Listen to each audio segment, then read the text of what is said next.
तो question number 1 पर आ जाइए। महापाषाण कब्रों में तथा प्रायद्वीपीय भारत की कब्रों में दफनाए जाते थे खेती के औजार, युद्ध और शिकार के हथियार। नीचे दिए गए कूट की सहायता से सही उत्तर का चयन करना है। क्या दोनों के दोनों दफनाए जाते थे महापाषाण कब्रों में और प्रायद्वीपीय भारत की कब्रों में, या इनमें से कोई नहीं?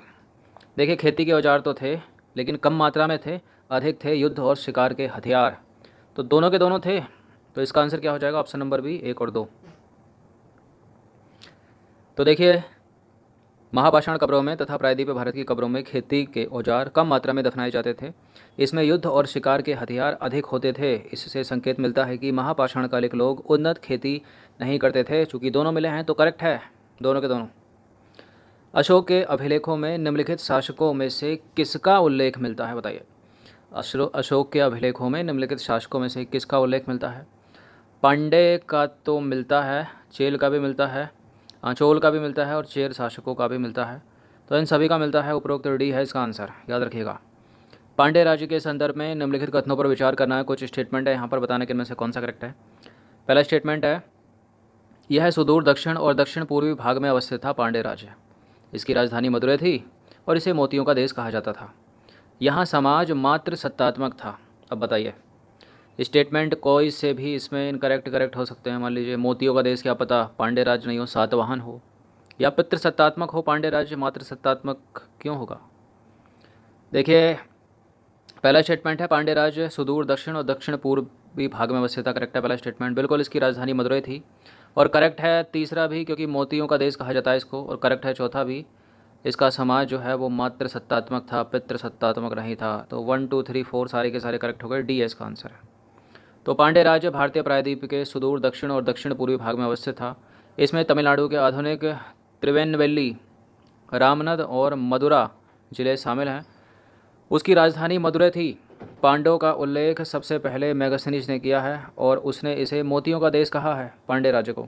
मेगास्थनीज के अनुसार पांडे राज्य में शासन स्त्री के हाथों में थी, जिससे यह लक्षित होता है कि पांडे समाज में कुछ मात्र सत्तात्मक प्रभाव था। चलिए अगला प्रश्न देखते हैं। क्वेश्चन नंबर 4 पर आ जाइए। किस राजवंश ने रोमन सम्राट अगस्टस के दरबार में राजदूत भेजे थे? किसने भेजे थे? चोल, सातवाहन, पांडे, राष्ट्रकूट। पांडे ने भेजे थे, इसका आंसर ऑप्शन नंबर सी।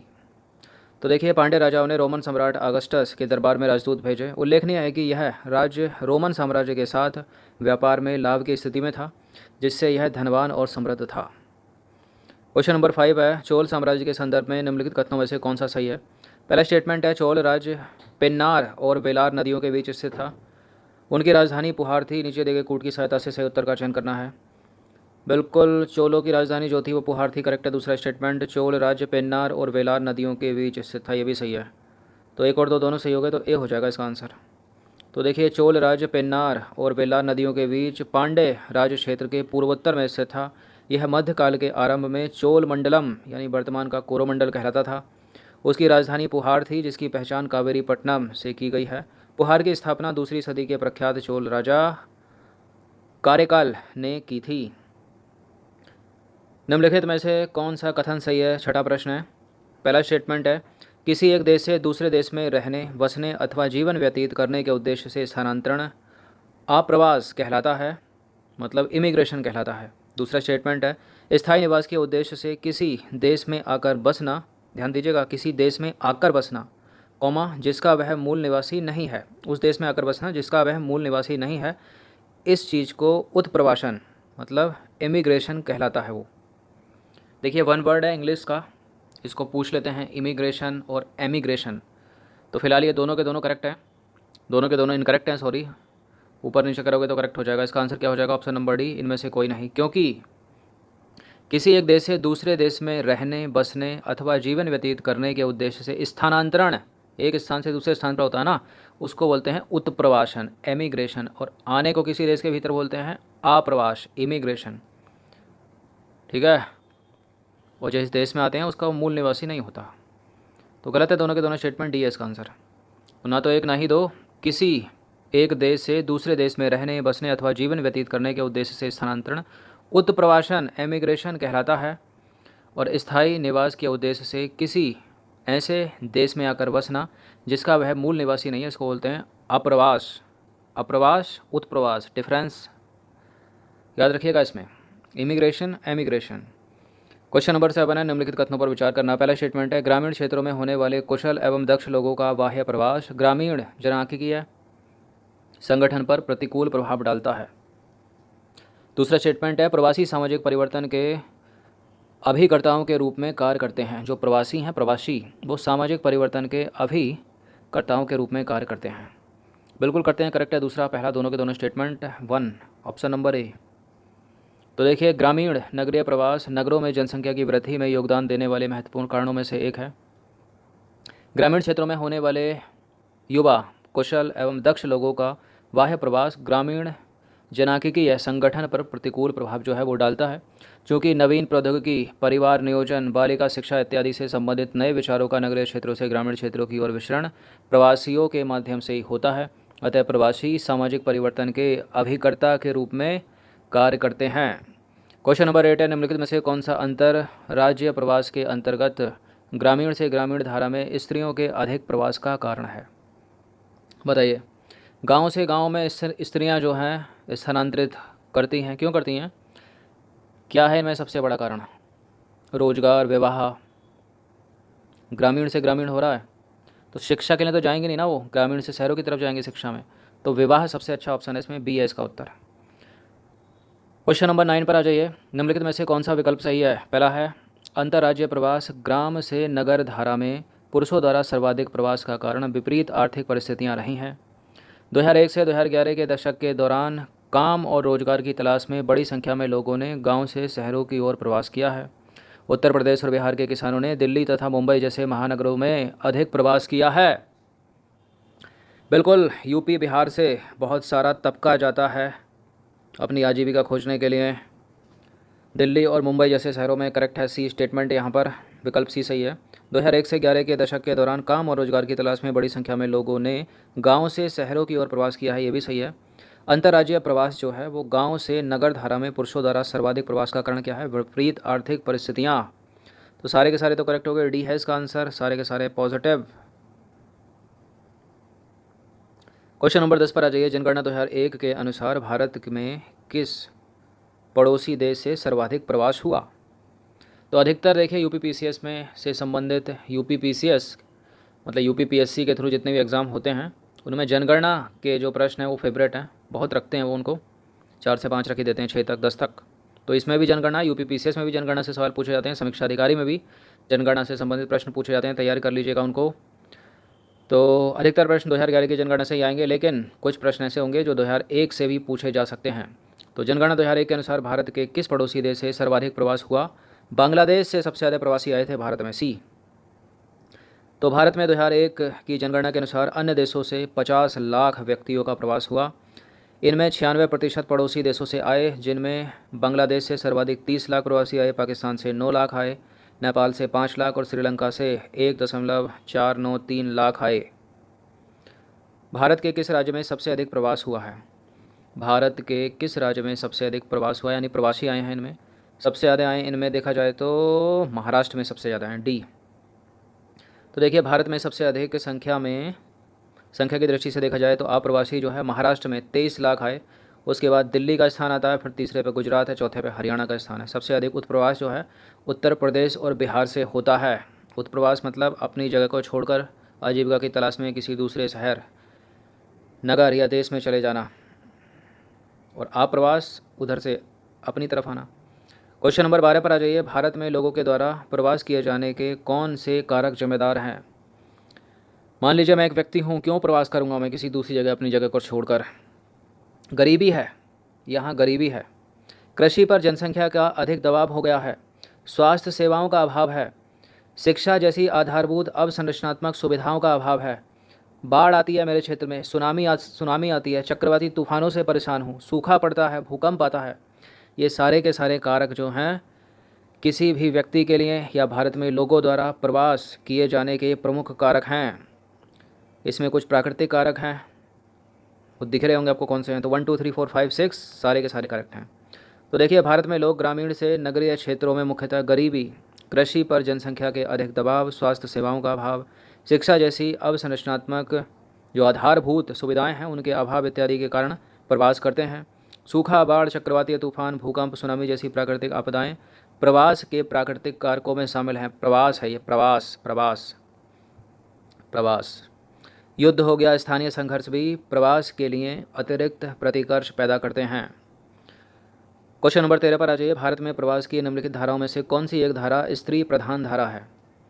सबसे ज़्यादा स्त्री प्रधान धारा मतलब स्त्रियों ने प्रवास किया। किन किन के बीच सबसे ज़्यादा प्रवास किया है? ग्रामीण से नगरों के बीच में, ग्रामीण से गाँव में, गाँव से गाँव, नगर से गाँव, नगर से नगर। देखिए इसमें अभी तक सबसे ज़्यादा इसका जो उत्तर हो जाएगा ग्रामीण से ग्रामीण क्षेत्रों में स्त्रियों ने अगर कई वर्षों में देखें तो सबसे ज़्यादा प्रवास किया है। लेकिन विगत कुछ वर्षों में जो है ये नगर से, गांव से नगर की ओर जो है स्त्रियों का प्रवास बढ़ गया है, शिक्षा के लिए, अपनी आजीविका के लिए। चलिए, तो भारत में 65% स्त्रियां विवाह के उपरांत अपने मायके से बाहर दूसरे गांव जाती हैं। इस तरह स्त्रियों का सबसे अधिक जो प्रवास हुआ है, प्रवास की ग्रामीण से ग्रामीण धारा के अंतर्गत होता है। अतः ग्रामीण से ग्रामीण धारा स्त्री प्रधान धारा है, किंतु विगत कुछ वर्षों में, मतलब पिछले कुछ वर्षों में, नगर से नगर प्रवास भी स्त्रियों में बढ़ता जा रहा है। चलिए, किसके लिए? शिक्षा के लिए। और क्या है? शिक्षा हो गया, जॉब हो गया, प्राइवेट सेक्टर हो या गवर्नमेंट सेक्टर हो। क्वेश्चन नंबर 14 पर आ जाइए। भारत में प्रवास की निम्नलिखित धाराओं में से कौन सी एक धारा पुरुष प्रधान धारा है? तो महिलाओं तो गांव से गांव में, और पुरुष प्रधान धारा में क्या है? गांव से शहरों की ओर यानी नगरों की ओर। ए है इसका आंसर। क्वेश्चन नंबर 15 पर आ जाइए। अंतर्राष्ट्रीय व्यापार के संदर्भ में निम्नलिखित कथनों पर विचार करना। पहला स्टेटमेंट है, दो देशों के मध्य व्यापार अंतर्देशीय व्यापार कहलाता है। अंतर्राष्ट्रीय व्यापार सभी देशों के लिए परस्पर लाभदायक होता है। सभी देशों के लिए लाभदायक होता है क्या अंतर्राष्ट्रीय व्यापार? हानिकारक नहीं हो सकता क्या? देखिए पहला वाला तो गलत है। क्यों गलत है? दो देशों के मध्य अंतर्राष्ट्रीय व्यापार, दो देशों के मध्य व्यापार जो है अंतर्देशीय व्यापार नहीं कहलाता, अंतर्राष्ट्रीय व्यापार कहलाता है। ध्यान दीजिएगा, शब्द से उड़ जाएगा पूरा स्टेटमेंट। अंतर्राष्ट्रीय व्यापार सभी देशों के लिए परस्पर लाभदायक होता है। बिल्कुल करेक्ट है दूसरा स्टेटमेंट, क्योंकि सर्वगुण संपन्न तो कोई है ही नहीं। कहीं तेल ज़्यादा है, कहीं पानी है, कोई सूती वस्त्र में अच्छा है, कोई इलेक्ट्रॉनिक गैजेट में अच्छा है, तो इलेक्ट्रॉनिक गैजेट ले लो, उसके बदले पैसे दे दो। या फिर कच्चा माल, धान, गेहूँ, दालें, पेट्रोलियम, ये सब चलता रहता है। आयात निर्यात, तो दोनों के दोनों तो करेक्ट है नहीं है। इसका आंसर केवल 2 हो जाएगा। ऑप्शन नंबर भी पहला गलत है। तो दो देशों के मध्य अंतर्देशीय व्यापार, दो देशों के मध्य व्यापार अंतर्देशीय व्यापार नहीं बल्कि अंतर्राष्ट्रीय व्यापार कहलाता है। अंतर्देशीय व्यापार एक देश की सीमा के अंदर राज्यों के मध्य होता है, अतः पहला गलत हो गया। देखिए चूंकि कोई भी देश आत्मनिर्भर नहीं है, अतः अंतर्राष्ट्रीय व्यापार सभी देशों के लिए परस्पर लाभदायक है। तो सही है दूसरा वाला स्टेटमेंट। क्वेश्चन नंबर 16 भारत में पत्तनों के संबंध में निम्नलिखित कथनों पर विचार करना है। चार स्टेटमेंट है, बताना है कि इनमें से कौन सा सही है। पत्तन मतलब बंदरगाह। देखिए वर्तमान में भारत में प्रमुख पत्तनों की संख्या 13 है। 13 है या 11 है? वर्तमान में भारत में प्रमुख बंदरगाह कितने हैं? पहला स्टेटमेंट बोल रहा है 13 है, जो कि स्टेटमेंट सही है। छोटे या मझोले पत्तनों की संख्या 200 है, ये भी सही है। पत्तन जिस राज्य में स्थित होते हैं वही राज्य उनके लिए नीतियाँ बनाते हैं। गलत है, केंद्र सरकार बनाती है, सेंट्रल गवर्नमेंट। छोटे या मझोले पत्तनों के विषय में राज्य सरकारें नीतियाँ बनाती है, ये सही है। तो फर्स्ट करेक्ट है, सेकंड करेक्ट है, थर्ड है इनकरेक्ट और फोर्थ करेक्ट है। तो 1 2 4 बी हो जाएगा इसका आंसर। वर्तमान में भारत में प्रमुख पत्तनों की संख्या 13 है, करेक्ट है। और छोटे या मझोले पत्तनों की संख्या कितनी है? 200 है। पत्तनों के संबंध में सेंट्रल गवर्नमेंट नीतियाँ बनाती है तथा नियामक क्रियाओं को निभाती है, इसलिए गलत है तीसरा वाला स्टेटमेंट। ऐसा नहीं है कि जहाँ पत्तन होगा वही स्टेट की जिम्मेदारी, लेकिन हाँ छोटे या मझोले पत्तनों के विषय में राज्य सरकारी नीतियाँ बनाती हैं, याद रखिएगा। क्वेश्चन नंबर 17 पर ये कांडला पत्तन, कांडला बंदरगाह से रिलेटेड कुछ स्टेटमेंट है यहाँ पर। कांडला भारत का सबसे बड़ा पत्तन है। कांडला पत्तन कच्छ की खाड़ी के मुहाने पर स्थित देश के पश्चिमी और उत्तर पश्चिमी भाग की ज़रूरतों को पूरा करता है। कांडला पत्तन को विशेष रूप से भारी मात्रा में पेट्रोलियम उत्पादों एवं उर्वरकों को ग्रहण करने के लिए बनाया गया है। कौन सा सही है? एक ही स्टेटमेंट से कटेगा पूरा। कांडला भारत का सबसे बड़ा पत्तन थोड़ी है, मुंबई भारत का सबसे बड़ा पत्तन है ना। अगर दूसरा तीसरा बाउंसर मार रहा हो तो कर दीजिए एलिमिनेट, बिल्कुल सारा कटा कटा कटा कटा। इसका आंसर हो जाएगा सी। तो मुंबई भारत का सबसे बड़ा पत्तन है, ना कि कांडला। मुंबई पत्तन 20 किलोमीटर लंबा और 6 से 10 किलोमीटर चौड़ा है। नंबर 18 पर आ जाइए। कोलकाता पत्तन के संदर्भ में निम्नलिखित कथनों में से कौन सा सही है? देखिए कोलकाता पत्तन हुगली नदी पर स्थित है और ये एक नदीय बंदरगाह है, मतलब नदीय पत्तन है, नदीय ज्वारीय है। इसका विकास अंग्रेज़ों द्वारा किया गया था। यह पत्तन भूटान और नेपाल जैसे स्थलबद्ध मतलब लैंड लॉक्ड जो कंट्री हैं उन देशों को भी सुविधा उपलब्ध कराता है। देखिए कोलकाता पत्तन के संदर्भ में पहला वाला जो है वो करेक्ट है, बिल्कुल। एक नदीय बंदरगाह है कोलकाता बंदरगाह और हुगली नदी पर अवस्थित है ये। दूसरा स्टेटमेंट भी करेक्ट है। मुंबई की भांति इसको भी, कलकत्ता को भी अंग्रेज़ों द्वारा ही बनाया गया था, विकसित किया गया था। कलकत्ता बंदरगाह भूटान और बांग्लादेश जो भारत के पड़ोसी देश हैं, लैंड लॉक्ड कंट्री हैं, उनको भी सुविधा उपलब्ध कराता है। ये डी है इसका आंसर, उपरोक्त सभी। तो कलकत्ता पत्तन हुगली नदी पर अवस्थित है। यह एक नदीय पत्तन है जो कि बंगाल की खाड़ी से 128 किलोमीटर स्थल में अंदर स्थित है। मुंबई पत्तन की भांति इसका विकास भी अंग्रेजों द्वारा किया गया था और यह पत्तन भूटान और नेपाल जैसे जो लैंड लॉक्ड कंट्री हैं उनको भी सुविधा उपलब्ध कराता है। क्वेश्चन नंबर 19 पर अजय 19वां प्रश्न है। पारादीप पत्तन को मुख्य रूप से निम्नलिखित में से किसके विकास के लिए विकसित किया गया है? पारादीप पत्तन है कहाँ पर? ये उड़ीसा में है। तो बताइए, संभावना तो चाय कपास की भी हो रही है इधर, मतलब आसपास कलकत्ता तो है ही ना, सूती वस्त्र। लेकिन इसका सही उत्तर है ऑप्शन नंबर ए, लौह अयस्क, झारखंड, छत्तीसगढ़, उड़ीसा। तो देखिए पारादीप पत्तन का पोताश्रय सबसे गहरा है जो भारी पोतों के निपटान के लिए सर्वाधिक अनुकूल है। इसे मुख्य रूप से बड़े पैमाने पर लौह अयस्क के निर्माण के लिए विकसित किया गया है। पता चला। क्वेश्चन नंबर 20 या 20वां प्रश्न, अंतिम प्रश्न है ये। विशाखापत्तनम पत्तन मतलब बंदरगाह के संदर्भ में कौन सा स्टेटमेंट सही है? यह एक भू आबद्ध पत्तन है और इस पत्तन का विकास लौह अयस्क, पेट्रोलियम और सामान्य नौभार के निपटान हेतु विकसित किया गया है। विशाखापत्तनम है कहाँ पर? आंध्र प्रदेश का पत्तन है। ये बिल्कुल करेक्ट है, दोनों के दोनों स्टेटमेंट। सी है इसका आंसर। तो देखिए विशाखापत्तनम पत्तन जो आंध्र प्रदेश में एक भू आबद्ध पत्तन है, मतलब लैंड लॉक्ड पत्तन है, जिसे ठोस चट्टान एवं बालू को काटकर एक नहर के द्वारा समुद्र से जोड़ा गया है, यानी कृत्रिम पत्तन है, प्राकृतिक नहीं है। इस पत्तन का विकास लौह अयस्क के लिए, पेट्रोलियम के लिए और सामान्य नौभार के निपटान हेतु विकसित किया गया है। तो 20 प्रश्न थे इंपॉर्टेंट, कुछ थे इसमें हिस्ट्री के और बाकी सारे ज्योग्राफी के। इंपॉर्टेंट है, अच्छे से इसका रिवीजन कम से कम एक बार तो कर लीजिएगा।